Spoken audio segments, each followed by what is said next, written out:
Hello everyone, I'm back again in my channel. Today we'll continue with phonics skills, speaking, and little bit of reading and writing. So let's begin. Now yesterday or in the previous videos, I had done with C as hard C, K sound. But today we'll do S sound, which is also found in C, soft C, that is example cycle, then C, then SC, science, then SS, address. Now there are many other words which you can find. Now next we do blend. Now in blend we have 2 to 3 or 4 letters together.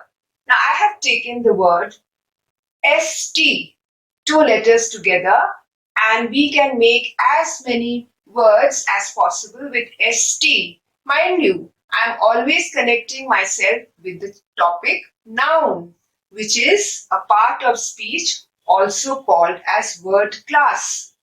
Like this, there is verb, adjective, pronoun, and so many, which are all comes in parts of speech. Now, for ST, let's do some examples like stall, stamp, stump, and so on. The other one which I had also referred to was syllable. Now, all these are spelling rules. Now, some of the ways, but of course there are always exceptions in English language. That we'll do later on. Now here syllable means breaking a word into as many parts as possible so that spelling becomes easier. I've taken the word importance. Now you can break it up into 3 syllables. Im plus por plus tense. Combined together it becomes importance. Another noun. This is an abstract noun. Now, I remember we used to do and we used to love this type of poem which is called haiku. It's a Japanese form and it is having the special part of it is that though it's a short poem of 3 lines, but it is always following the pattern of 5-7-5. First is 5 sentence or 5 words, not sentence, 5 words with 5 syllables, 7 syllables, and again 5 syllables. So total it becomes 17. This is the pattern which we follow in English language. Now, I have made my own poem thinking of monsoon season. Rains, rains everywhere, cloudy sky, muddy water, rains, rains everywhere. Now you notice, rains is 1 syllable, the other one is rains, 2 syllables. Everywhere can be broken into 3. Everywhere, total 5. Then we have cloudy sky.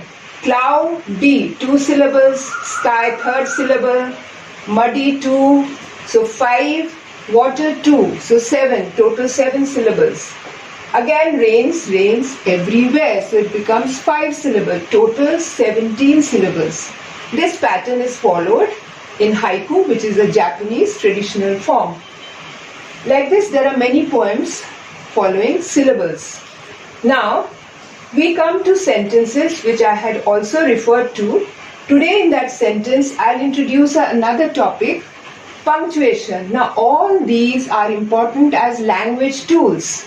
Now, punctuation, the most important are full stop, which we find in assertive type of sentence. Then we have commas in between, wherever you have to pause. Then when you ask a question, it's a question mark. And if you express a feeling, it's called an exclamation mark. Exclamatory sentence. Question is interrogative sentence. Now, to give an example, I've taken a story, a very famous story, which is a fable, a fairy tale, and it's about Red Riding Hood. Now, just check or a little bit I can tell you about the story, and I'll continue in the next video.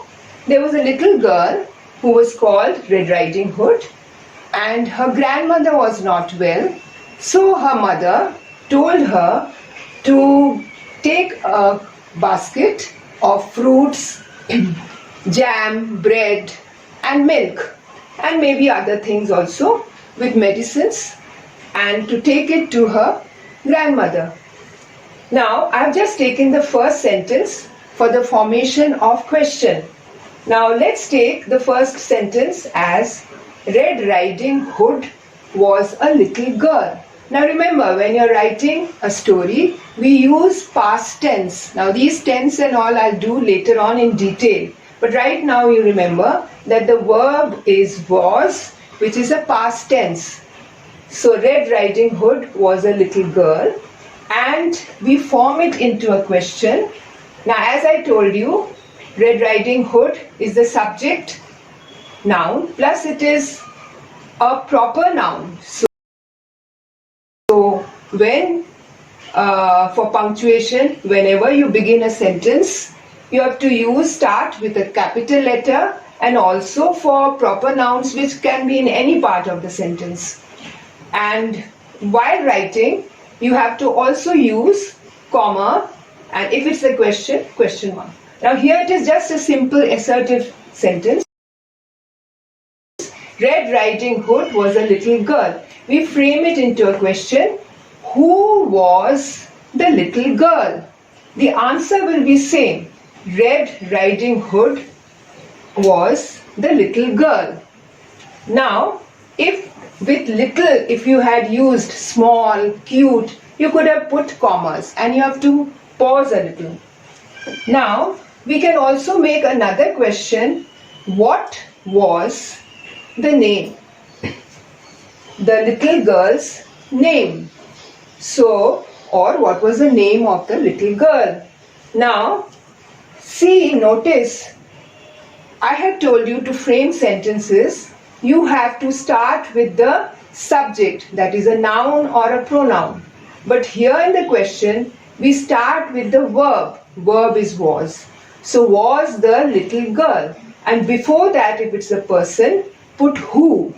If any other thing, object or which is not a person, then you can start a question with what. Like what is your name? What was the name? Here we are using was because in the story they have used was. And stories we always write, generally we write in the past tense. So we'll continue this in the next video. So thank you. Until then, please be stay tuned, but keep on practicing reading aloud, and frame sentences. Converse with your friends so that your speaking also increases. Thank you so much for being with me.